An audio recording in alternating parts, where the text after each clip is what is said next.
Viewers Telugu గురువుకి స్వాగతం. మనం లాస్ట్ సెషన్లో ఫేస్బుక్ పేజ్ ఎలా క్రియేట్ చేయాలో నేర్చుకున్నాం. ఇప్పుడు ఫేస్బుక్ పేజీలోని లైక్స్ ఎలా ఇంక్రీజ్ చేసుకోవాలో దానికి కొన్ని టిప్స్ అండ్ ట్రిక్స్ మనం నేర్చుకుందాం. దీనికోసం మనం ఫస్ట్ ఏం చేయాలంటే మెసేజ్ అనే పక్కన ఉన్న మనం దీంట్లో ఫోర్త్ ఆప్షన్ షేర్ అనే ఆప్షన్ క్లిక్ చేస్తే మనకి షేర్ దిస్ పేజ్, ఈ పేజ్ని మనం దేంట్లో షేర్ చేయాలనేది అడుగుతూ ఉంది. ఇక్కడ 5 ఆప్షన్స్ ఉన్నాయి మన డ్రాగ్ అండ్ డ్రాప్ ద్వారా. ఇక్కడ ఫస్ట్ ఆప్షన్ చూస్తే కనుక మనం on your own time line, మన టైం లైన్లో కనుక మనము ఈ పేజ్ని షేర్ చేయగలిగితే మన ఫ్రెండ్స్ చూసి లైక్స్ అనేవి ఇంక్రీజ్ అయ్యే ఛాన్సెస్ ఉన్నాయి.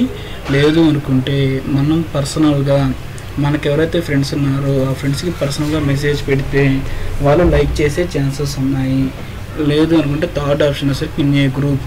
మనకు ఉన్నది ఇక్కడ ఆండ్రాయిడ్ అనే పేజ్. ఈ ఆండ్రాయిడ్ అనే పేజ్ని ప్రమోట్ చేయాలంటే మనకి గ్రూప్స్లోకి ఆల్రెడీ మనం జాయిన్ అయి ఉండాలి, లేదంటే ఓపెన్ గ్రూప్స్ కూడా ఉంటాయి.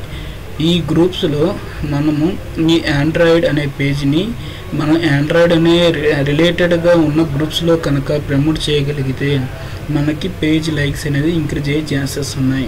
Fourth option on a page you manage అని ఉంది. మనము ఒకటి కన్నా ఎక్కువ పేజెస్ మేనేజ్ చేస్తూ ఉన్నామంటే ఈ యొక్క ఆండ్రాయిడ్ అనే పేజ్ని ఆ రిమైనింగ్ పేజెస్లో కనుక మనము ప్రమోట్ చేయగలిగితే లైక్స్ అనేవి ఇంక్రీజ్ అయ్యే ఛాన్సెస్ ఉన్నాయి. లేదు అనుకుంటే ఫిఫ్త్ది ఇన్ ఏ ప్రైవేట్ మెసేజ్. మనకి ఒక అన్నోన్ పర్సన్ అనుకోండి, అన్నోన్ పర్సన్స్కి మనం ప్రైవేట్గా ఒక మెసేజ్ సెండ్ చేస్తే కనుక మనకి లైక్స్ అనేవి ఇంక్రీజ్ అయ్యే ఛాన్సెస్ ఉన్నాయి. ఈ విధంగా ఫేస్బుక్లో ఫ్రీగా మనము మన పేజ్ లైక్స్ అనేవి ఇంక్రీజ్ చేసే ఆప్షన్ ఇక్కడ ఉంది అన్నట్టు. పెయిడ్ ఆప్షన్ కూడా ఉంది. ఇది ఏంటంటే మనకి ఇక్కడ ప్రజెంట్ అవైలబిలిటీ ఉన్నది free options. Thank you for watching viewers.